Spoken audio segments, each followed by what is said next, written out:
সুপ্রিয় দর্শক, আপনাদের সবাইকে শুভেচ্ছা। পানি ও স্যানিটেশন অধিকার চাই সার্বজনীন বাস্তবায়ন।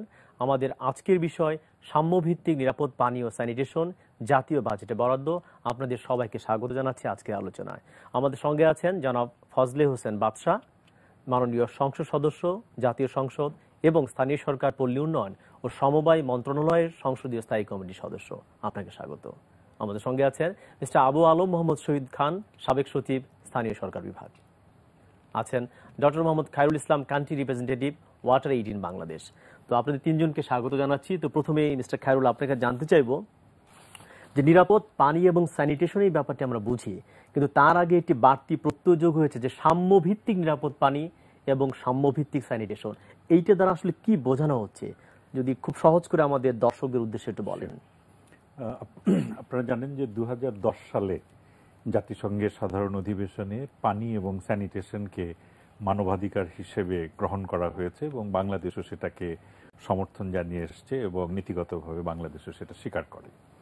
তো এখন এই যে পানি এবং স্যানিটেশন যে মানবাধিকার, তার মানে হচ্ছে আমরা চাইব যে প্রতিটা মানুষ যেন তার যে প্রয়োজনীয় পানি, অর্থাৎ সার্বিক মানে মানদণ্ডে এটাকে বলা হয় যে 20 লিটার প্রতিটা মানুষ যেন ন্যূনতম সুপেয় পানি পায়, তার একটা ব্যবস্থা রাখা, এবং স্যানিটেশন বলতে আমরা একটা মানে নিরাপদ স্যানিটেশনের অধিকার যেন পায় সেই জিনিসটা নিশ্চিত করতে হবে। এখন এই জিনিসটা নিশ্চিত করতে যে আমরা যদি সার্বিকভাবে একটা পরিসংখ্যান দেখি যে বাংলাদেশে হয়তো 97% মানুষ কোনো না কোনো সূত্র থেকে নিরাপদ পানি পায়, এটা যদি আমি আর্সেনিক দিয়ে ডিসকাউন্ট করি হয়তো 83-84% মানুষ নিরাপদ পানি পাচ্ছে। কিন্তু এই তথ্যটা দিয়ে অ্যাকচুয়ালি বোঝা যাবে না যে কোস্টাল বেল্টে প্রায় 2 কোটি মানুষ লবণাক্ত পানির শিকার, অথবা হিল ট্র্যাক্সে যত অল্প সংখ্যক মানুষই বসবাস করুক না কেন তাকে পানি আনতে যেতে কতটুকু সময় ব্যয় করতে হয়। ঠিক এইভাবে যখন আমরা বিষয়গুলোকে একটু মানে অঞ্চল ভেদে, জনসংখ্যা ভেদে, জনগোষ্ঠী ভেদে আমরা খুব সুনির্দিষ্ট করে দেখব, তখন আমরা দেখতে পাবো যে আমাদের দেশের মধ্যেও একটা বড় ধরনের বৈষম্য বিরাজ করছে। এবং সেই জায়গাটা আমাদের দেখতে হবে যে আসছে যে বাজেট এবং বিগত 5-7 বছরের যে বাজেট, সেইখানে এই যে পিছিয়ে পড়া জনপদ, জনগোষ্ঠী, এইখানে বরাদ্দটা কেমন ছিল সেটা সরকার অধিকার নিশ্চিত করার জন্য সুষমভাবে তার সম্পদকে বন্টন করেছে কিনা, এবং আমাদের অবজারভেশন হচ্ছে করেনি। সেই জায়গাটার থেকে আমরা বলছি যে বাজেটটা হতে হবে জনগণের এবং অঞ্চল ভেদে সাম্য ভিত্তিক, এবং আমরা আগামী বাজেটে ওয়াটার এবং স্যানিটেশনের বরাদ্দটা ওই রকম দেখছি। জি, আমি একটু আবু আলম শহীদ ভাইয়ের কাছে যাব। আমরা দেখতে পাচ্ছি বাজেট বরাদ্দর কথা এসছে, কিন্তু বাজেটের 2012-13 চাইতে 13-14-তে 150 কোটি টাকা কম বরাদ্দ পেয়েছে পানি ও স্যানিটেশন। উনি বলছে যে সব জায়গায় আমরা যেতে পারি নাই, তাহলে বাজেট বরাদ্দ আবার কম। এই এটা কেন, আসলে বৈষম্যটা কেন হচ্ছে? এটা হতে পারে এই জন্য যে অন্য সেক্টরে হয়তো প্রায়োরিটি বেশি আছে। আর আমরা যদি বাজেটের বিষয়টা যদি একটু আলোচনা করি, তাহলে আমরা, এটা আবুল বারকাত সাহেবের একটা তথ্য, যে আমরা 2007-8 সালে 1654 কোটি টাকা ছিল, 2008-9-এ 1430 কোটি টাকা, একটু কমেছিল। 2009-10-এ এই সরকারের আগের সরকার, মানে বর্তমান আওয়ামী লীগ সরকারের আগের আওয়ামী লীগ সরকার, তখন তারা বাজেট বৃদ্ধি করে এটা 2337 কোটি টাকা করেছিলেন। 2010-11-তে 3162 কোটি টাকা, 2011-12-তে 3048 কোটি টাকা, 2012-13-তে 2930 কোটি টাকা। তো এতে আমরা দেখতেছি যে বাজেট বরাদ্দ অলমোস্ট ডাবল হয়ে গেছে, কিন্তু 11-12 তুলনায় কিছুটা কমেছে। এটার কারণ এটা হওয়াই উচিত যে আমাদের হয়তো বড় ধরনের প্রজেক্ট ছিল, যেগুলো বড় প্রজেক্ট, এটা খায়রুল সাহেব জানেন, কতগুলো বড় প্রজেক্ট স্টার্টিংয়ের সময় বেশি বাজেট লাগে, আবার যখন প্রজেক্টটা শেষের দিকে যাচ্ছে তখন হয়তো বাজেটে একটু কম টাকা লাগে, এই জন্য টাকার অঙ্কে কমেছে। কিন্তু আমরা যদি ভালো মতো দেখি তাহলে দেখবো যে 2007-8-এর তুলনায় এখন এই খাতে আবুল বারাকাত সাহেবের তথ্য, মানে আমি গভর্নমেন্টের তথ্য ব্যবহার করছি না, তথ্য অনুসারে ডাবল বাজেট আছে। সো এটা বলা যায় যে বর্তমান সরকার এবং এর আগের যে সরকার ছিল সেই সরকার পানি এবং স্যানিটেশনের ব্যাপারে মনোযোগী ছিল এবং তারা যথারীতি অনেক বাজেট বাড়িয়েছে। আমরা যদি ডিপিএইচ এর কথা চিন্তা করি তাহলে আমরা দেখব যে ডিপিএইচতেও কিন্তু 2013-14 সালে বাজেট কমাচ্ছে 470 কোটি টাকা, কিন্তু 12-13-তে ছিল 678 কোটি টাকা, 11-12-তে ছিল 613 কোটি টাকা, যেটা 2009-10-এ 395 কোটি টাকা ছিল। তো ওখানেও প্রায় ডাবল হয়ে গেছিলো। হয়তো বড় প্রজেক্টটা শেষ হয়ে যাচ্ছে, এই জন্য কিছুটা বাজেট কমে আসছে। বাট এই ক্ষেত্রে যেটা সত্যি কথা হচ্ছে যে বাজেট তো বাড়ানো দরকার। আমরা যখন বাজেট নিয়ে আলোচনা করি তখন আমাদেরকে একটা জিনিস খেয়াল রাখতে হবে যে বাজেটেরও একটা সীমাবদ্ধতা আছে। আমরা যখন পানি এবং স্যানিটেশন নিয়ে আলোচনা করছি তখন আমার কাছে মনে হচ্ছে যে কেন এখানে 7%, এটা কেন 10% না। কালকে যদি আপনারা এডুকেশন নিয়ে আলোচনা করেন তখন তারা বলবে কেন আমরা 12%, কেন আমরা 15% না।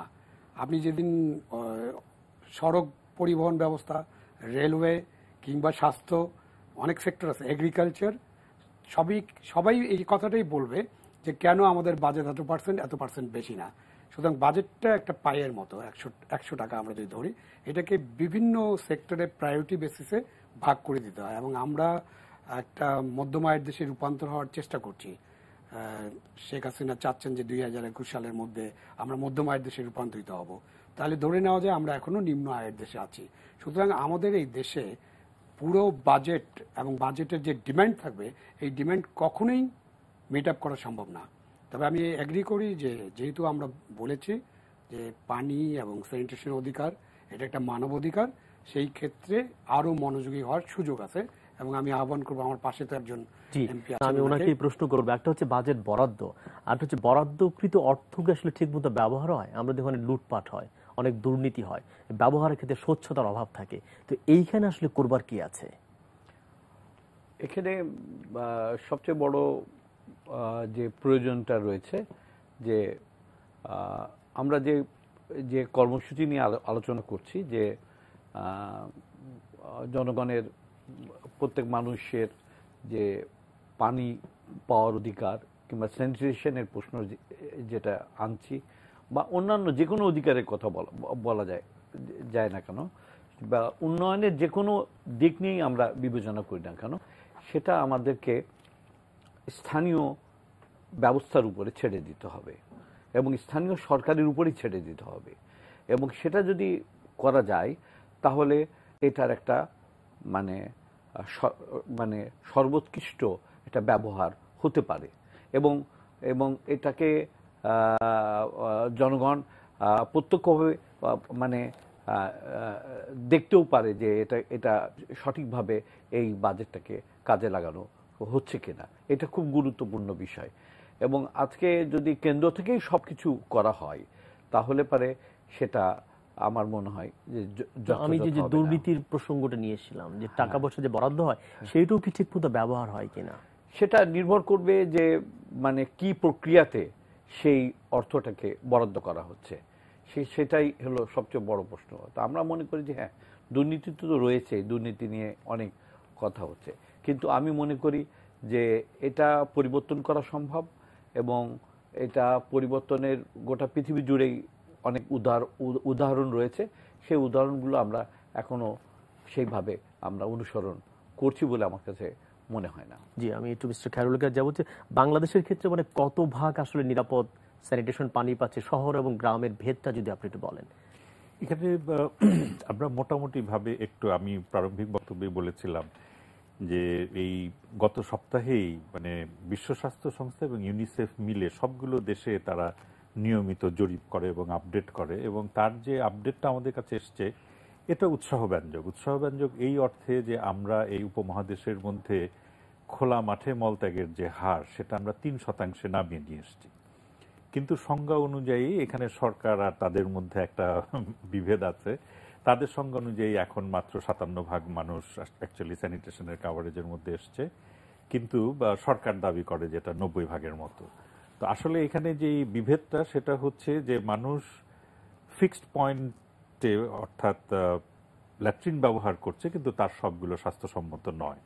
এবং আমরা যে এমডিজির যে অগ্রগতি যেভাবে পরিমাপ করা হয় তাতে বাংলাদেশকে সুপেয় পানির ক্ষেত্রে অন ট্র্যাক হিসেবে অনেক আগেই চিহ্নিত করা হয়েছে, কিন্তু স্যানিটেশনের ক্ষেত্রে এটাকে সিরিয়াসলি অফ ট্র্যাক বিবেচনা করা হয়েছে। কারণ আমরা আর 1 বছরের মধ্যে 70% পৌঁছাতে পারবো এরকমটা মনে হচ্ছে। এর যে অঞ্চল ভিত্তিক যে বিভেদটা, যে আমরা দেখছি শহরে 83% আর গ্রামে হচ্ছে 17%, এই বিভাগটার কারণটা কি আসলে, এই বৈষম্যটা কেন? এইখানে আপনাকে আমাদের যেই জায়গাটা বোঝা দরকার সেইটা হচ্ছে যে আপনি যদি যেগুলো সমতল জেলা যেগুলো রয়েছে সেই সমস্ত জায়গাতে আমরা কিন্তু স্যানিটেশনের কাভারেজ এবং পানির যে ব্যবহার কিংবা উৎসগুলো আমরা যদি দেখি আমরা ভালো দেখতে পাই।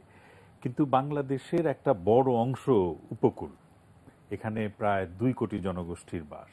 আপনি যদি চা বাগান এলাকাগুলোতে যান, সেইখানে একটা বিশাল জনগোষ্ঠী রয়ে গেছে যারা এখনো অ্যাকচুয়ালি বন্ডেড লেবারের মতো, এবং সেইখানে যদি আপনি স্যানিটেশনের হারগুলো দেখেন কোথাও কোথাও 1/3 কম। আপনি যদি হিল ট্র্যাক্সে চলে যান, পার্বত্য 3টা জেলার মধ্যেই যান, সেখানে সুপেয় পানি এবং স্যানিটেশনের হার দেশের মধ্যে সবচেয়ে কম, হাওরের মধ্যেও সবচেয়ে কম। এবং এর সঙ্গে আমি বাজেটের প্রসঙ্গটাকে টেনে আনবো। আপনি জেনে খুব আশ্চর্য হবেন যে বাংলাদেশের বাজেটের মানে ওয়াটার স্যানিটেশন খাতে যেই বরাদ্দ, সরকার এটা ডেফিনেটলি অনেক জাম্প করিয়েছে টোটাল অ্যালোকেশনটা, কিন্তু তার অ্যালোকেশনের অলমোস্ট 80 থেকে 70 ভাগই হচ্ছে শহরে। আবার শহরের মধ্যে ঢাকা শহরেই হচ্ছে 70 ভাগ।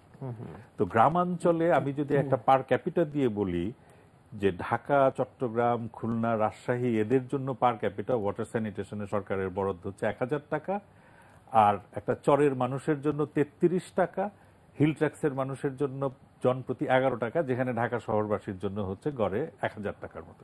এই রকমের একটা বিশাল বিনিয়োগগত তারতম্য আছে। এবং আমি 1 মিনিট সময় পেলে একটা জিনিস বলি, যেমন উনি যখন সচিব ছিলেন প্রায় 2 বছর আগে আপনার এই দুর্গম এলাকাগুলোর জন্য এবং প্রান্তিক জনগোষ্ঠীর জন্য কি করে ওয়াটার স্যানিটেশন পৌঁছে দেওয়া যায় সেইটার একটা কৌশলপত্র উনি তৈরি মানে অ্যাপ্রুভড হলো। কিন্তু সেইটার জন্য যে বিনিয়োগটা লাগবে, এইখানে হচ্ছে আমি মনে করি যে আমাদের কর্মকর্তাদের একটা সক্ষমতার অভাব। পরিষ্কারভাবে নির্দেশ আসলো যে তোমরা প্রকল্প প্রস্তাবনা দাও, যদি লাগে জলবায়ু তহবিল থেকে আমরা অর্থ এনে উপকূলীয় এলাকায় আমরা প্রকল্প বানাবো। কিন্তু আজ পর্যন্ত আমরা দেখলাম না গত 2 বছরের মধ্যে, আপনি যদি বার্ষিক উন্নয়ন কর্মসূচি হয়েছে, কিন্তু গত 2 বছরের যে বার্ষিক উন্নয়ন কর্মসূচিতে পার্বত্য এলাকার জন্য, উপকূলীয় অঞ্চলের জন্য কোনো বিশেষ প্রকল্প প্রণীত হলো না। এটাকে আমি মনে করি যে সরকারি প্রতিষ্ঠানগুলোর সক্ষমতা। এই প্রশ্নটা আমি একটু বাদশা ভাইকে জিজ্ঞেস করবো, যেহেতু উনি একটা সাম্যভিত্তিক রাজনীতি করেন আসলে, তো আমাদের রাষ্ট্রীয় দৃষ্টিভঙ্গি কি একটা প্রো এলিট, প্রো আরবান, এই কারণে গ্রামের প্রান্তিক মানুষরা এই সুবিধাগুলো পাচ্ছে না কেন? আবার ঢাকা থেকে যারা পায় না তাদেরকে তো আগে দিতে হবে। চা বাগান, পার্বত্য অঞ্চল, সেখান থেকে শুরু করা দরকার। এই টপ ডাউনটাকে ভেঙে একটা বটম আপ অ্যাপ্রোচ কি শুরু করা যায় কিনা? আসলে এটা তো করা উচিত। এটা তো একটা দৃষ্টিভঙ্গির সমস্যা। আমরা যারা উন্নয়নের বিষয়টা নিয়ে কাজ করছি, তাদের দৃষ্টিভঙ্গি যদি স্বচ্ছ হতো এবং সাম্যভিত্তিক হতো এবং বৈষম্যহীন হতো, তাহলে পারে এটা হতো না। আমি আপনাকে একটা উদাহরণ দিতে পারি।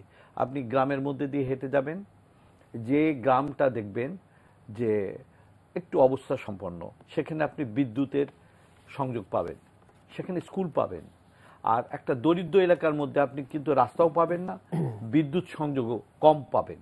এই ধরনের বৈষম্য দেখা যায়। আবার এখানে আমি যেহেতু উত্তরের সমতল থেকে ওই এলাকাটা আমার বিচরণ বেশি, আমি অনেক এলাকা দেখেছি, সেখানে আরেক ধরনের বৈষম্য দেখা গেছে। জাতিগত বৈষম্য রয়েছে। যে সমস্ত এলাকায় আদিবাসী বসবাস করে, সেখানে সুপ্রিয় কোনো পানির ব্যবস্থা নেই এবং তারা অন্য একটা গ্রাম থেকে যেও পানি সংগ্রহ করতে পারে না। এই ধরনের সংকটও রয়েছে।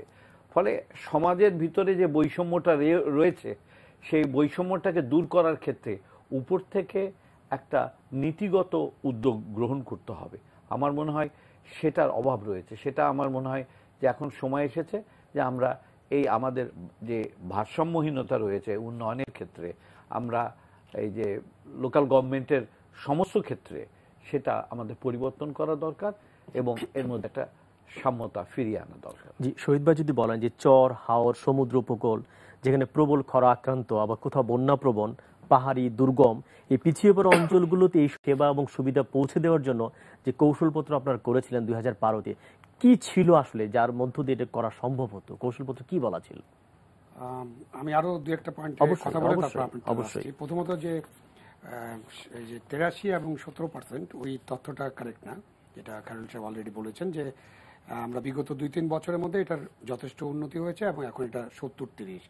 সো উন্নতিটা বেশ বড় ধরনের উন্নতি। আরেকটা জিনিস আমরা বলতে চাই এখানে যে আমরা যে এমডিজি গোল, আমরা উনি যে প্রসঙ্গটা আনছিলেন কিন্তু পুরোপুরি শেষ করেন নাই, যে আমরা যে টয়লেটগুলো ব্যবহার করছি স্বাস্থ্যসম্মত টয়লেট বা একটু আধুনিক টয়লেটের নামে আমাদের কিন্তু কিছু টয়লেট এই সংখ্যায় আসছে না। সেই কারণে কিন্তু আমরা এখন এমডিজি গোল থেকে কিছুটা পিছিয়ে আছি। বাট আমরা এমডিজি গোলে কিন্তু আমাদের আশেপাশের দেশের চেয়ে অনেক বেশি এগিয়ে আছি। ইভেন ইন্ডিয়ার চেয়ে কিন্তু আমরা পানি এবং স্যানিটেশনে বোধহয় আমাদের রোল এবং রেজাল্ট অনেক বেটার, সেটা আমাদের দর্শকদের জানা দরকার।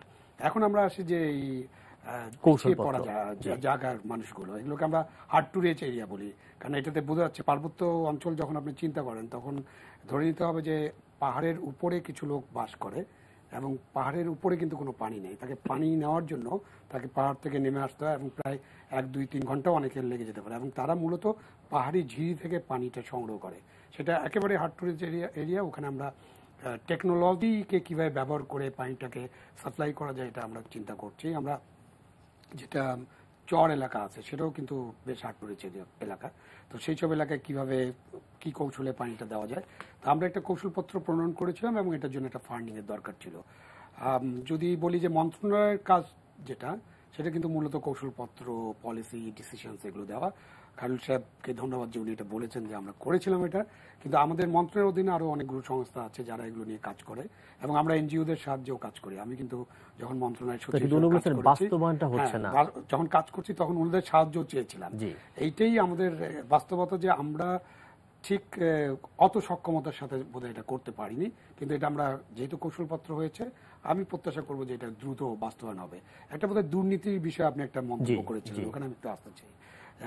আপনার মন্তব্যটা ছিল একটু মানে সাদা মাটা মন্তব্য। আপনি বলেছেন যে টাকা অ্যালটমেন্ট করা হয় তার অধিকাংশই লুটপাট হয়ে যায় কিনা। আমি বলবো যে এটা কখনই অধিকাংশ লুটপাট হয়নি, কখনো হয়তো 30% 40% দুর্নীতি হয়েছিল, হতে পারে 20 বছর 30 বছর আগে। তারপরে কিন্তু পর্যায়ক্রমে এই যে দুর্নীতির যে অবস্থা এবং আজকে যে মিডিয়া বা আপনারা যে আলোচনা করেন মিডিয়ার যে রোল এবং মানুষের যে সচেতনতা, সব মিলিয়ে এবং আমাদের যে জবাবদিহিতা সব মিলিয়ে কিন্তু সরকারি পর্যায়ে দুর্নীতি কমে আসছে। দুর্নীতি নির্মূল করা সম্ভব হয়নি, বাট দুর্নীতি কিন্তু কমে আসছে। এটা আমাদেরকে একটু এই বিষয়ে আমরা আরো কথা বলবো। ছোট্ট একটি যে সম্পর্ক যে উনি যে 70 এবং 30-এ বৈষম্য কমে এসেছে, আপনি একমত কিনা এর সঙ্গে? জি, এটা আসলে গত 7 বছরের শুধু স্থানীয় সরকার মন্ত্রণালয় না, মানে ওয়াটার অ্যান্ড স্যানিটেশনের এটা একটা জিনিস। যেমন আমাদের মাননীয় অর্থমন্ত্রী ওয়াশিংটনে প্রমিস করে এসেছিলেন যে একটা আলাদা লাইন আইটেম করে ওয়াটার স্যানিটেশনে তো স্বাস্থ্য মন্ত্রণালয় খরচ করে, আপনার স্বরাষ্ট্র মন্ত্রণালয় খরচ করে, অনেকেই করে। তো টোটাল বিনিয়োগ দেশের কত হচ্ছে এটা আমরা ধারণা পাই না।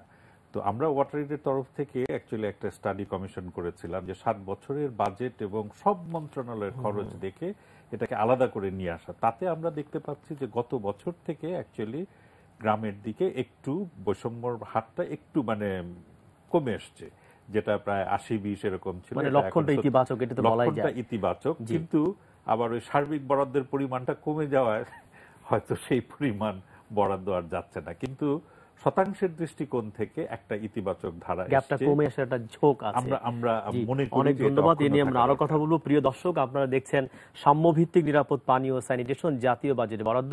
এই বিষয়ে আমরা আরো কথা বলবো, আমাদের সঙ্গেই থাকুন। এই বিষয়ে এখন ছোট্ট একটি বিরতি নিচ্ছি।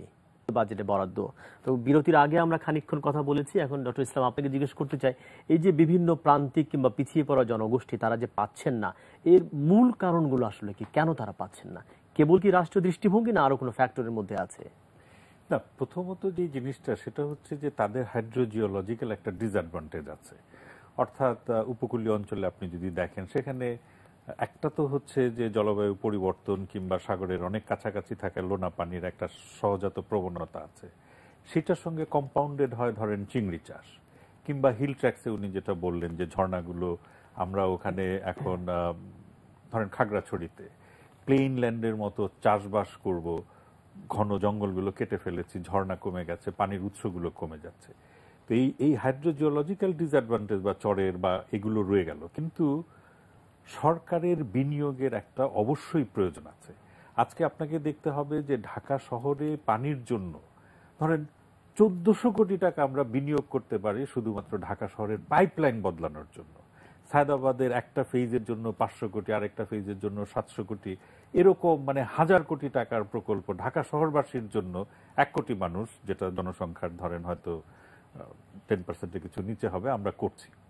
কিন্তু যেখানে 20% 30% পিপল যেখানে রয়ে গেছে, সেই জায়গায় বিনিয়োগের ব্যাপারে আমরা যদি উদাসীনতা দেখাই, কারণ আমরা রাজনৈতিক চাপটা ওরকম করে ফিল করি না, এই জায়গাটাতে আসলে মানে দলীয় রাজনৈতিক এমপিদেরও একটা ভূমিকা নিতে হবে ইন্টারনাল প্রেসারের জন্য, যে কেন প্রকল্পগুলো ওই সমস্ত মানে বঞ্চিত এলাকাগুলোর জন্য বা দুঃসহ এলাকাগুলোর জন্য যাবে না।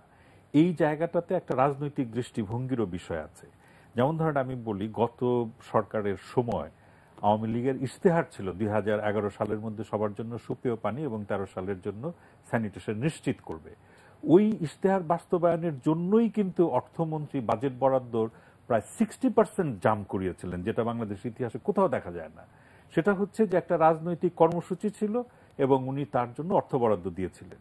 কিন্তু ওই যে উনি যেটা বললেন যে মন্ত্রণালয় তো কৌশলগুলো দিয়ে দিচ্ছে, প্রতিষ্ঠানগুলোকে তো এখন প্রকল্প নিয়ে আসতে হবে। ঢাকা ওয়াসা স্মার্ট তারা মার্কেট থেকে তাদের ম্যানেজিং ডিরেক্টর হায়ার করে, তারা সঙ্গে সঙ্গে প্রকল্প নিয়ে যায়, এশিয়ান ডেভেলপমেন্ট ব্যাংকের কাছে যায়, ওয়ার্ল্ড ব্যাংকের কাছে যায়, তারা তাদের ঋণ দেওয়ার জন্য তারা তো উদ্গ্রীব, এই সমস্ত প্রকল্পকে তারা সঙ্গে সঙ্গে ঋণ দিয়ে দেয়। কিন্তু ওই পশ্চাৎপদ জনগোষ্ঠীর জন্য কে প্রকল্পটা তৈরি করবে, তার জন্য আর আমরা লোক খুঁজে পাই না। তার জন্য যে প্রতিষ্ঠানগুলো ডিপিএইচই বা অন্যান্য যারা, এরা তখন আর এগিয়ে আসেন একটা প্রকল্প নিয়ে। আমার স্পষ্ট মনে আছে যে মিটিং এর মধ্যে দিক নির্দেশনা দেওয়া হলো যে দরকার হলে আমরা জলবায়ু তহবিল থেকে আমরা টাকা আনবো, কিন্তু আপনারা প্রকল্পগুলো বানিয়ে দিন।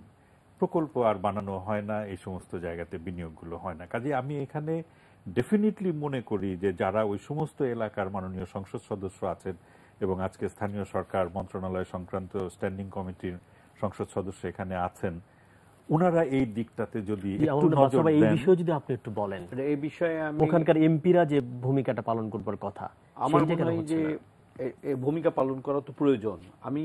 আমি একেবারে অত্যন্ত সঠিক মনে করি একটা রাজনৈতিক দৃষ্টিভঙ্গির প্রশ্ন রয়েছে এবং একটা কমিটমেন্ট না থাকলে এই বৈষম্যটা দূর করা যাবে না। এবং এই যে পরিসংখ্যানের যে মতপার্থক্য হয়েছে যে এটা 70-30 না অন্য কিছু, এই বিতর্কে না গিয়ে আমরা বলতে পারি বৈষম্য রয়েছে।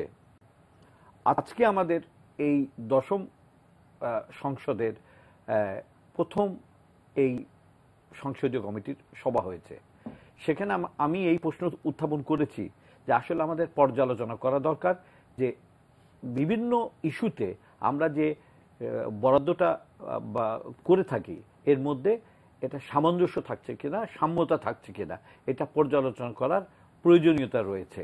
এখন এটার পথ কি, কিভাবে আমরা এই জায়গায় পৌঁছাতে পারি? আমাদের অর্থমন্ত্রী বললেন যে আমরা জেলাভিত্তিক বাজেট করব। যদি আমরা জেলাভিত্তিক বাজেটের যে দাবিটা তুলেছিলেন, আমরা যদি সেখানে যেতাম তাহলে নিশ্চয়ই লবণাক্ত এলাকা, যে জলের প্রভাবও যেখানে বেশি, সে এলাকার সঙ্গে নিশ্চয়ই অন্য এলাকার বাজেটের কিছু পার্থক্য হতো। সেই পার্থক্যটা আমাদের মেনে নিতে কিন্তু সেটাকে বৈষম্য বলে আমরা চিহ্নিত করতে পারতাম না। সেটা প্রয়োজনীয়তার দিকে লক্ষ্য করে সেই পার্থক্যটা হতো। ফলে আজকে আমি মনে করি যে সে হিল ট্র্যাক্সে হোক বা সমুদ্র উপকূলবর্তী এলাকায় হোক কিংবা উত্তরের সমতলের এলাকায়, যেখানে মানে খরাপীড়িত এলাকা বলবো, যেগুলো বদ্ধ এলাকা, সেই এলাকার কথাই যদি ধরা যায়, যদি জেলাভিত্তিক এই সমস্ত বিষয়ে একটা মানে বাজেটের অ্যাপ্রোচ আমাদের থাকতো, তাহলে আমাদের মনে হয় বৈষম্যটা কমে আসতো। জেলা বাজেট করবে কে? জেলায় তো কোনো নির্বাচিত জেলা পরিষদ নাই। জেলা গভর্নর একজন মনোনয়নপ্রাপ্ত লোককে দিয়ে দেওয়া হয়েছে। স্থানীয় সরকার মানে কিন্তু সরকার শব্দ বললে কিন্তু ইলেক্টেড মানুষ হতে হবে। জেলায় কিন্তু সেটা নাই। কে বাজেট করবে? সেক্ষেত্রে দেখভাল করবে কে? জেলা বাজেট করার ক্ষেত্রে যদি বলা যায় যে আমাদের নির্বাচিত জেলা পরিষদ নাই, কিন্তু নির্বাচিত উপজেলা পরিষদ রয়েছে। আজকে উপজেলা পরিষদগুলো সম্মিলিতভাবে বসে সেই জেলার তাদের যে স্যানিটেশন এবং পানির ব্যাপারে, সুপ্রিয় পানির ব্যাপারে তাদের প্রয়োজনীয়তার বাস্তবতা তুলে ধরতে পারত, তাহলে পারে আমাদের বাজেটে এই যে বৈষম্যের কথা আসছে সেই বৈষম্য থাকতো না। ইউনিয়ন পরিষদ এবং উপজেলাকে কিভাবে সম্পৃক্ত করে বিশেষ করে বাজেটের ব্যাপারে এই পানি এবং স্যানিটেশনের বরাদ্দ নিশ্চিত করা সম্ভব কিনা? তারা কতটা কেপেবল আসলে আমাদের? এটা ভেবে দেখতে হবে। আমরা যেভাবে জেলা বাজেটের কথা বলছি সেভাবে জেলা বাজেট করা সম্ভব হবে কিনা। অর্থমন্ত্রী মহোদয়ের খুবই সদিচ্ছা আছে, বাট ওনার অনেক সদিচ্ছা থাকা সত্ত্বেও অনেক অনেক জিনিস হয় না, সেটা আমাদেরকে বুঝতে হবে। রিয়েলিটি এবং সদিচ্ছার মধ্যে তফাৎ আছে। আমরা যেমন আপনি একটা প্রশ্ন করলেন যে জেলা পরিষদ যদি নির্বাচিত না হয় তাহলে জেলা বাজেট কিভাবে হবে, বাট এটা আরো অনেক টেকনিক্যাল ম্যাটার্সও আছে। ধরেন আমরা যদি জেলাদেরকে স্বাধীন করে বাজেট করতে বলি, তাহলে চট্টগ্রাম জেলা বলতে পারে আমরা যা ট্যাক্স দেই। কদিন আগে মমতা ব্যানার্জি খুব মজার একটা বক্তব্য দিয়েছেন যে আমরা থেকে পশ্চিমবঙ্গ থেকে 30,000 কোটি টাকা ট্যাক্স দেই, আর সেন্ট্রাল গভর্নমেন্ট আমাদেরকে 8,000 কোটি টাকা বরাদ্দ করে। যে আমরা যখন পূর্ব পাকিস্তান পশ্চিম পাকিস্তান ছিল তখন আমরা যেটা বলেছি, তখন যদি বলে যে পঞ্চগড় জেলা তোমরা আয় করো মাত্র 10 কোটি টাকা, শুধু তোমাদের বাজেট হবে 8 কোটি টাকা, বাকি টাকা আমাদেরকে দিতে হবে সেন্ট্রাল গভর্নমেন্টকে, কারণ আমাদের পুলিশ চালাতে হবে, বিডিআর চালাতে হবে, বিজেপি চালাতে হবে, সেনাবাহিনী চালাতে হবে। তো তখন একটা অন্য ধরনের অসুবিধা হবে। এই যে সমতার কথা আমরা বলছি, সমতার কথা এই জন্যই বলছি যে কোনো জেলা পিছিয়ে পড়া থাকবে। ঢাকাতে যেমন হাজার হাজার কোটি টাকা বিনিয়োগ করা হচ্ছে, ঢাকা কিন্তু বাংলাদেশের যে ট্যাক্স রেভিনিউ, সেখানে কিন্তু ঢাকার যে রোল সেটা কিন্তু একটা ইম্পর্টেন্ট রোল, চিটাগংয়ের কিন্তু ইম্পর্টেন্ট রোল। আমরা যে ট্যাক্স আদায় করি তার 80% আবার বড় বড় শহর থেকেই চলে আসে, ওই জায়গাটাও দেখতে হবে। আবার আমরা যখন শহর এবং গ্রামের সমতার কথা বলছি তখন কিন্তু এটাও আমাদেরকে খেয়াল রাখতে হবে যে আমরা ঢাকাতে রাজধানীতে যে পরিমাণ পানি সরবরাহের জন্য আমরা যে কাজ করছি সেটা কিন্তু উনার শহর, রাজশাহী তো করি নাই। রাজশাহীর মানুষের কিন্তু পানির অনেক সমস্যা, শহরের মানুষ 30%ও কাভার করে না। চিটাগংয়ে আমরা 40% জনগণকে কাভার করতে পারছি না। অন্যান্য শহর যেটা পৌরসভা শহর সেখানেও কিন্তু অবস্থা খুব ভালো না। তারপরে আছে আপনার গ্রামের অবস্থা। তো এই সমতা সৃষ্টি করার জন্য অনেক রিসোর্স দরকার, এবং রিসোর্সের ক্ষেত্রে যেটা ঘটে, যেটা উনি একটু আলোকপাত করতে চেষ্টা করলেন, যে ওয়াসার এমডিকে আমরা মার্কেট থেকে হায়ার করি, সুতরাং হি ইজ ভেরি গুড এবং স্মার্ট, উনি বিনিয়োগ আনতে পারেন। এটা যেমন সত্যি কথা, আবার যারা বিনিয়োগ করে ইনভেস্টমেন্ট, এই ওয়াটার অ্যান্ড স্যানিটেশন খাতে কিন্তু ফরেন ইনভেস্টমেন্ট অনেক আছে, world bank, ADB, JICA, European union. তারা কতটা আগ্রহী যে প্রান্তিক মানুষের জন্য বরাদ্দ দেওয়ার ক্ষেত্রে? তাদের আগ্রহটা কম স্বাভাবিকভাবে, কারণ তারা যখন একটা ব্যাংক যখন ইনভেস্ট করে, আমরা অবশ্যই তাদের কাছে খুব কম ইন্টারেস্ট রেটে এটা পাই, আমাদের জন্য এটা সুবিধাজনক, বিলো 2%, এবং জায়গা তো খুবই কম, সেটাতে আজকে আলোচনায় নাইবা গেলাম। কিন্তু তারাও চিন্তা করে যে কোন জায়গা থেকে আমরা টাকাটা ফেরত পাবো। এখন ঢাকাতে পানি সাপ্লাইয়ের কস্ট যেটা হবে এবং ইনভেস্টমেন্ট যেটা হবে, সেটা return on investment is very positive. সেই জিনিসটা কিন্তু উপকূলীয় অঞ্চলে হবে না, কারণ লবণাক্ত সুপেয় পানি করতে চাই তাহলে কিন্তু আমার ইনভেস্টমেন্ট কস্ট হবে হায়ার এবং রিটার্ন হবে অনেক কম। জি, ডক্টর ইসলাম যদি বলেন এই পর্যায়ে। পাহাড়ি অঞ্চলে একই কথা হবে। তারপরেও আমি অবশ্যই মনে করি যে বাংলাদেশের 16 কোটি মানুষ বাংলাদেশের মানুষ এবং তারা বাংলাদেশের নাগরিক। 16 কোটি মানুষ সংবিধানগতভাবে, সাংবিধানিকভাবে অনেক কিছু পাওয়ার অধিকার রাখে, তার মধ্যে সুপেয় পানি এবং স্যানিটেশন তাদের একটা অধিকার। সুতরাং এই অধিকার নিশ্চিত করতে হলে সরকারকে এক্সট্রা এফোর্ট দিতে হবে, আমাদেরকে সবাইকে, শুধু সরকার না, আমরা সবাই মিলে এক্সট্রা এফোর্ট দিতে হবে, যাতে আমরা প্রতিটা মানুষের কাছে সুপেয় পানি পৌঁছে দিতে পারি এবং প্রতি মানুষের জন্য, প্রতি পরিবারের জন্য স্যানিটেশন ব্যবস্থা গড়ে তুলতে পারি। এই জায়গাটাতে মানে আমি আংশিক একমত, কিন্তু আংশিক আরেকটু অন্যদিকে আমি দৃষ্টি দেওয়ার জন্য বলবো। সেটা হচ্ছে যে ঢাকা শহরে যেহেতু একটা বড় বিনিয়োগ হচ্ছে, এইখানে মার্কেটটা ঢাকা ওয়াসার জন্য অনেক বড়, কাজে তাদের return on investment, building system, bill recovery system এগুলো অনেক এফিশিয়েন্ট। কিন্তু তার মধ্যে কিন্তু তার যে বিনিয়োগের খরচ সেটা যে পুরোপুরি প্রাইসিং এর মধ্যে চলে আসে তা কিন্তু না। আমি আপনাকে ছোট্ট একটা জিনিস দেখাই। এইরকম 2000 বোতলের পানি ঢাকা ওয়াসা 7 টাকা 40 পয়সায়, অর্থাৎ 1000 লিটার সে 7 টাকা 40 পয়সায় বিক্রি করে। সেম অ্যামাউন্টের পানি আজকে যখন কলোরা উপজেলা মানে পৌরসভা কিংবা চালনা পৌরসভা কিংবা আপনার ওইখানে কি বলে মোরেলগঞ্জের এদেরকে যখন করতে হয়, কয়রাতে যখন বিক্রি হয়, তখন আপনি যদি কস্টিং করেন যে সেইখানে রিভার্স অসমোসিসে 20 লিটার পানি 20 টাকায় বিক্রি করতে হয়, অর্থাৎ আমার কলরোয়া, চালনা এবং ওই এলাকার একটা মানুষ 350 গুণ দামে এই পানি খাচ্ছে। এইটা কি একটা দেশের নাগরিকের সমতা ভিত্তিক অধিকার? তাহলে রাষ্ট্রের নীতি কি হবে, তার বিনিয়োগের মধ্যে সেটা সুস্পষ্ট দিক নির্দেশনা থাকতে হবে। এই জায়গাটা যখন ভায়োলেটেড হয় ডেফিনেটলি আমরা বলবো যে গভর্নমেন্টের যে পলিসিটা ইনইকুইটেবল হচ্ছে। ঢাকা শহরে আরেকটা যে ঘটনা ঘটছে সেটা হলো যে একটা জিনিস ভালো, ঢাকা ওয়াসা ধরে 35% স্লাম মানে লো ইনকাম সেটেলমেন্টে হয়তো বসবাস করছে, কেমন, তো তাদের জন্য আসলে পানি পৌঁছে দেওয়ার একটা আন্তরিক উদ্যোগ আছে। কিন্তু ওইখানেও একটা মানুষ পানির জন্য 1000 লিটার খরচ করে 7 টাকা 40 পয়সা দিচ্ছে, আর যে হয়তো তার 10 গুণ পানি খরচ করছে, অর্থাৎ একটা অ্যাপার্টমেন্টে এখন 3টা বাথরুম থাকা খুব সহজ ঘটনা, একবার ইউরিনেট করে ফ্লাশ চেপে সে 5 লিটার পানি বের করে দিচ্ছে। এই পানিটা কিন্তু ঢাকা ওয়াসা আবার আমাদের করের টাকাতেই পরিশোধন করে আবার সাপ্লাই করছে। যে ওয়েস্ট বেশি করছে তাকেও একই দাম দিতে হচ্ছে। তো বিদ্যুতের মধ্যে 5টা স্ল্যাব মানে আছে। গরিব দরিদ্রকে বেশি টাকা দিয়ে পানি কিনতে হচ্ছে। এটা মানে প্রগ্রেসিভলি যদি বিল করা না হয়, যেমন যে এসি ব্যবহার করে সে বেশি বিদ্যুতের বিল দেয়, যে পানি ফ্লাশ করবে সেও একই দাম দেবে, আর যে 20 লিটার ওই সারাদিনে জোগাড় করবে সেও একই দাম দিবে, এইটা তো সামাজিক ন্যায্যতা হতে পারে না। জি, তো এই জায়গাগুলো এই বিলিং সিস্টেমের মধ্যেও একটা actually সাম্যতা একটা আনতে বিরাট হবে। সাম্য আমি আনতে আমি হবে। পুরোপুরি ওনাকে সাপোর্ট করি। আমরা এই নিয়ে কথা বলবো, কিন্তু এটা ছোট্ট বিরতিতে যেতে হবে। প্রিয় দর্শক, আমরা কথা বলছিলাম সাম্যভিত্তিক নিরাপদ পানি ও স্যানিটেশন জাতীয় বাজেটে বরাদ্দ নিয়ে। আমাদের সঙ্গে 3 জন আলোচক যোগ দিয়েছেন, তারা আরো কথা বলবেন এ নিয়ে। আমাদের সঙ্গে থাকুন, ছোট্ট বিরতি নিচ্ছি, ফিরছি এখনই। সুপ্রিয় দর্শক, আপনাদের আরেকবার স্বাগত জানাচ্ছি। আপনারা দেখছেন সাম্যভিত্তিক নিরাপদ পানি ও স্যানিটেশন জাতীয় বাজেটে বরাদ্দ। আমরা আলোচনা করছি এই বিষয়ে। আপনি কিছু যোগ করতে যাচ্ছিলেন বিরতির আগে। আমি ডক্টর খায়রুলের সাথে পুরোপুরি একমত। এটা নিয়ে আমরা কাজ করার চেষ্টা করেছিলাম যখন সচিবালয়ে ছিলাম। যে যত পানি ব্যবহার করবে এবং যত ওয়েস্ট ওয়াটার ছাড়বে ড্রেনের মধ্যে, কেন ওইটাই তো ট্রিট করতে হচ্ছে, তাকে তত বেশি বিল দিতে হবে। এবং উনি খুবই সঠিকভাবে বলেছেন যে 1000 লিটার পানি ঢাকা ওয়াসা 60 টাকা 40 পয়সা যেটা দিচ্ছে, সেটা কিন্তু ঢাকা ওয়াসাকে সাবসিডাইজ করতে হচ্ছে।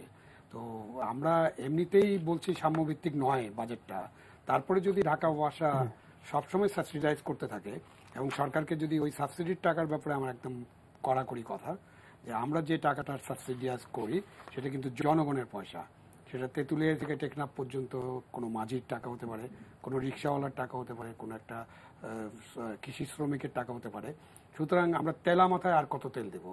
তো এটা হওয়া উচিত না। এটা ওয়াসাকে অবশ্যই তার পানির যে কস্ট সেটা রিকভারি করতে হবে, এবং রিকভারি করার পরে তার যে ইনভেস্টমেন্ট, ফিউচার ইনভেস্টমেন্ট, সেটাও তাকে আনতে হবে। এবং সেটা যদি ওয়াসা করতে পারে তাহলে আমাকে ওয়াসাকে প্রতি বছর 100, 200, 300 কোটি টাকা সাবসিডি দিতে হবে না। যদি এই 300 কোটি টাকা গভর্নমেন্টকে ওয়াসাকে সাবসিডি না দিতে হয়, যদি আমরা ঢাকা নগরের রাজধানীর মানুষেরা, অনেক সুবিধাভোগী মানুষেরা যদি পানির বিলটা ঠিক মতো দেয়, তাহলে কিন্তু সেই 300 কোটি টাকাকে বাজেটে ডাইভার্ট করা সম্ভব। ওই টাকাটাই আমরা রুরাল এরিয়াতে, যেখানে হার্ড টু রিচ এরিয়া আছে, সেখানে আমরা ব্যবহার করতে পারি।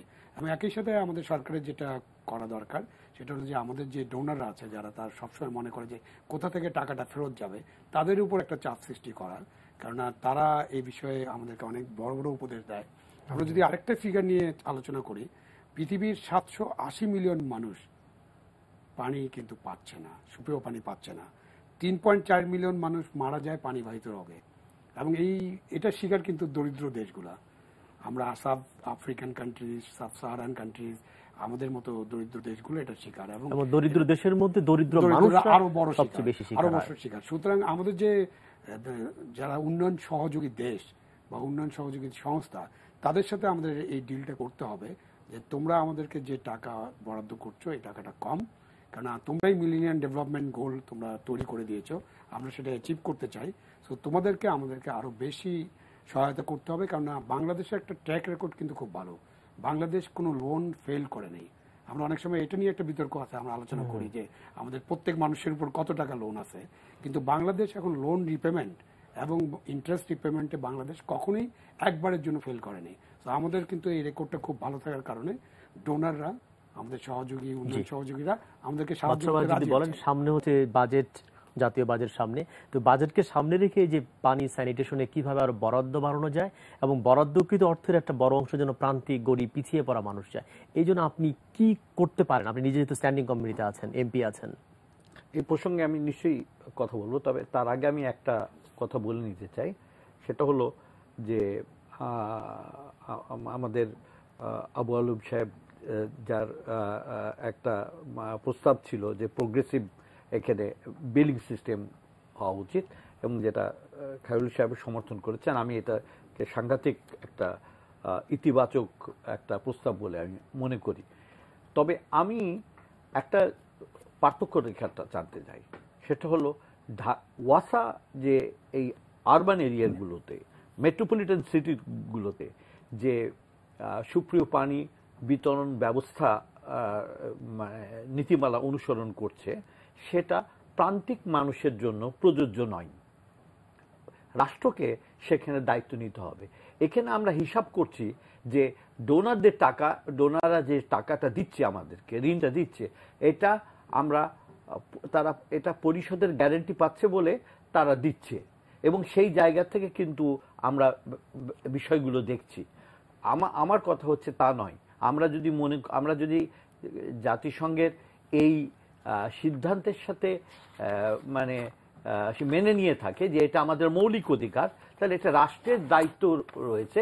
সেখানে কত টাকা খরচ হলো, কত টাকা ব্যয় হলো, বিনিয়োগ হলো, সেইটা বিবেচনা না এনে মূল দায়িত্ব হবে যে সেই প্রান্তিক মানুষের কাছে তার প্রয়োজনীয় পানি এবং স্যানিটেশনটা পৌঁছে দেওয়া। এই প্রসঙ্গে যদি জাতীয় বাজেট নিয়ে এবং কথা বলেন, সেই দৃষ্টিভঙ্গির আলোকেই আমাদের বাজেটে বরাদ্দটা বাড়াতে হবে। পার্লামেন্টে কি আপনি কথা বলবেন এই বিষয় নিয়ে? এই বিষয়ে নিশ্চয়ই গরিব প্রান্তিক মানুষ, আপনি কিন্তু কথা দিচ্ছেন টেলিভিশনের সামনে বসে, আমরা কিন্তু ফলো করব। এটা ফলো করার কোনো প্রয়োজন নেই, আমি এটা বলবো, কারণ আমি এটা শুরু করেছি।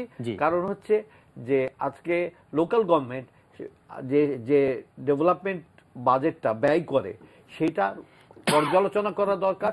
তার মধ্যে কোনো বৈষম্য হচ্ছে কিনা সেটা আমাদের দেখা দরকার। তো সেই বিষয়ে আমি এই স্ট্যান্ডিং কমিটিতে আমার কার্য দিবস আজকেই আমার শুরু। অতএব আমাকে একটা সময় দিলে আমরা চাইছি যে আপনি ভালো করেন।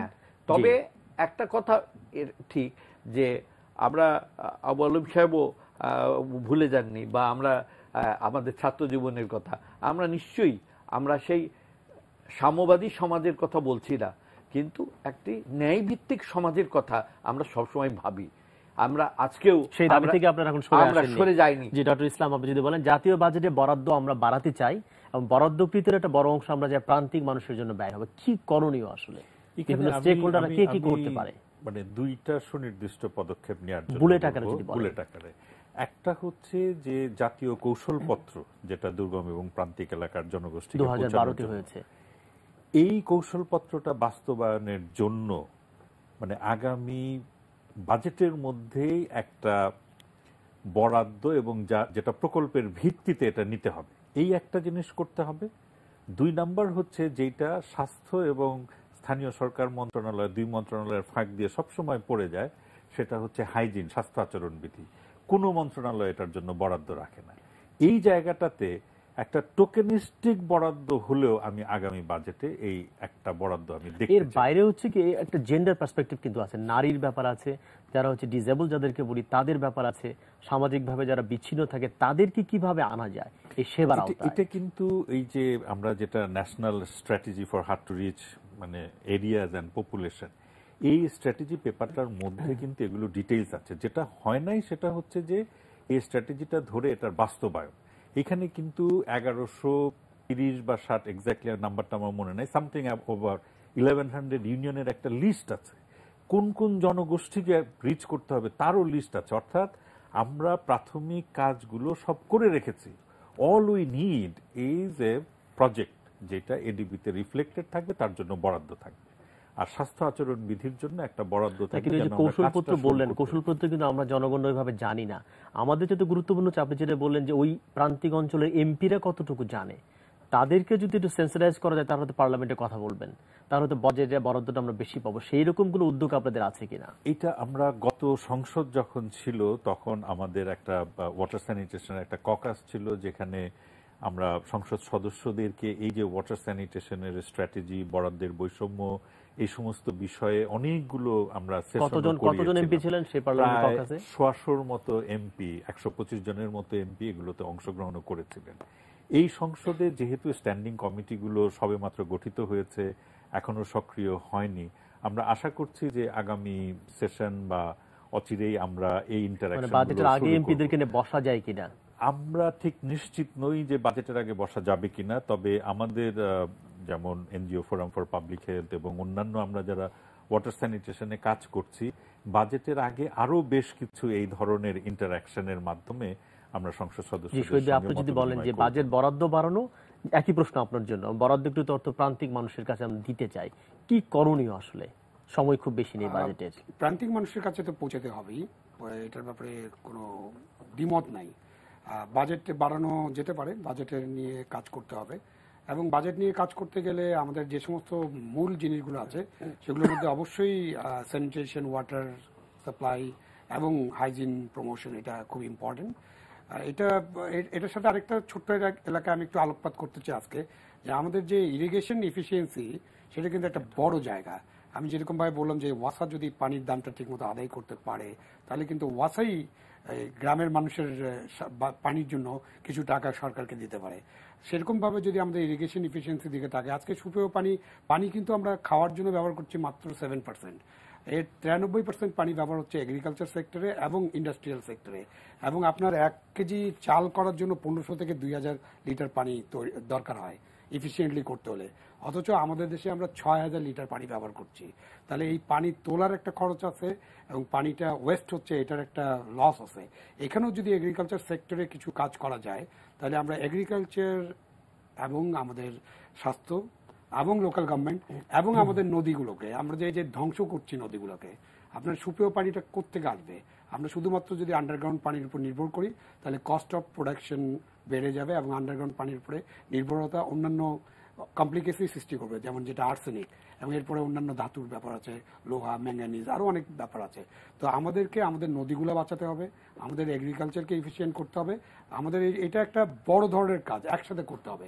এগ্রিকালচার, স্বাস্থ্য, লোকাল গভর্নমেন্ট সমন্বিতভাবে যদি আমরা করি, পানির ব্যাপারে কাজ করি, তাহলে অবশ্যই আমরা আমাদের ওই প্রান্তিক মানুষকে অবশ্যই সুপেয় পানি সরবরাহ করতে পারবো। জি, আমরা একদম অনুষ্ঠানের শেষ পর্যায়ে, বাদশা ভাই আর কোনো কমেন্ট করতে চান কিনা এই বিষয়ে? না, আমি একটা কথা বলতে চাই যে বাজেট উপস্থাপিত হোক, এর মধ্যেও আমরা কথা বলতে পারি। আমরা পার্লামেন্টে যদি যত ভয়েস আমরা পাবো এই দাবির পক্ষে, আমার মনে হয় যে অর্থমন্ত্রী বাজেট উপস্থাপন করার পরও আমার মনে হয় তিনি একটু রিভিউ করার স্কোপ পাবেন, এবং তিনি হয়তো মনে করবেন যে এটা করা উচিত, এই জায়গায় আমরা তাকে নিয়ে যেতে পারবো। ফলে ককাস হলো কি হলো না সেটা বড় কথা না। আপনারা এই যে কৌশলপত্র, যে আপনার কথা বলছেন যে আপনারা সমস্ত প্রস্তাবনার মধ্যে সবকিছু রয়েছে, এটা আপনারা সংসদ সদস্যদের দিন। আমার মনে হয় যে এই পার্লামেন্টে অনেক সংসদ সদস্য পাবেন যারা এই প্রশ্নে সোচ্চার হবে, এবং হয়তো আমাদের অর্থমন্ত্রী তার অবস্থান কিছুটা এই প্রান্তিক জনগোষ্ঠীর পক্ষে। ইসলাম যদি কিছু বলেন খুব সংক্ষেপে। না, আমার মনে হয় ওনার কথার সঙ্গে আমি একমত, কারণ বাজেটের একটা ফার্স্ট কাট শেপ তো অলরেডি নিয়েছে। তো আমরা বাজেটটা দেখি এবং যে উন্নয়ন বরাদ্দের যে বইটা বেরোয় সেটারও একটা খসড়া পেলে উনি যেটা বললেন যে বছরের মাঝখানেও এই জিনিসটা রিভিউ করা যায়, এবং স্ট্যান্ডিং কমিটিতে যেহেতু ওনার মতো নেতারা আছেন, আমরা আশাবাদী যে এই নিয়ে কিছু না কিছু করা যাবে। জি, অনেক ধন্যবাদ আপনাদের তিনজনকে আসবার জন্য এবং এই গুরুত্বপূর্ণ বিষয়ে কথা বলবার জন্য। প্রিয় দর্শক, আজকের তিনজন বিজ্ঞ আলোচক যেসব বিষয়ে কথা বলবার চেষ্টা করেছেন, আমরা যদি মোটা দাগে সেগুলাকে বলতে চাই, তাহলে তারা বলবার চেষ্টা করেছেন যে পানি সম্পদের স্থায়িত্বশীল ব্যবস্থাপনা, সাম্যভিত্তিক নিরাপদ পানি ও স্যানিটেশন সেবা প্রসারের মাধ্যমে দুর্গম ও পিছিয়ে পড়া অঞ্চল ও জনগোষ্ঠীর জনস্বাস্থ্য রক্ষার উদ্যোগে সরকার সহ সংশ্লিষ্ট সকল স্টেক হোল্ডারদেরকেই সচেতন হতে হবে, ভূমিকা নিতে হবে। তারা বলবার চেষ্টা করেছেন যে বিদ্যমান আইন এবং নীতিমালা হয়েছে, সেটি কেবল নীতিমালা, আইন কিংবা কৌশলপত্র থাকলেই চলবে না, তার সুষ্ঠু বাস্তবায়ন করতে হবে। বলা হয়েছে বাজেটে এই বৃদ্ধির জন্য তারা পার্লামেন্টে যারা সংসদ সদস্য তারা কথা বলবেন, এর বাইরে যারা স্টেক হোল্ডার তারা এই বিষয়ে কথা বলবেন, মানুষকে আরো বেশি সচেতন করবার চেষ্টা করবেন, যার মধ্য দিয়ে একটা চাপ তৈরি করা সম্ভব হয় এই পানি এবং স্যানিটেশন খাতে বাড়তি বরাদ্দের জন্য। বলা হয়েছে যারা পিছিয়ে পড়া প্রান্তিক জনগোষ্ঠী, এই কথাটি বারবার উচ্চারিত হয়েছে, তাদের জন্য বিশেষ বরাদ্দর ব্যবস্থা করতে হবে যারা সত্যি তারা পায়। এই খাতে যে দুর্নীতি হয় সেটাকে কমিয়ে আনার ব্যবস্থা হচ্ছে, বলা হয়েছে যে কমে আসে, আরো কিভাবে কমানো যায় এবং সর্বত্র একটি সুশাসন ও জবাবদিহির কাঠামো কিভাবে নির্মাণ করা যায় সেই বিষয়ে সবাইকে সমন্বিতভাবে সমস্ত মন্ত্রণালয় মিলে কাজ করতে হবে। অনুষ্ঠানে থাকবার জন্য আপনাদেরকে ধন্যবাদ। ভালো থাকুন, নিরাপদে থাকুন।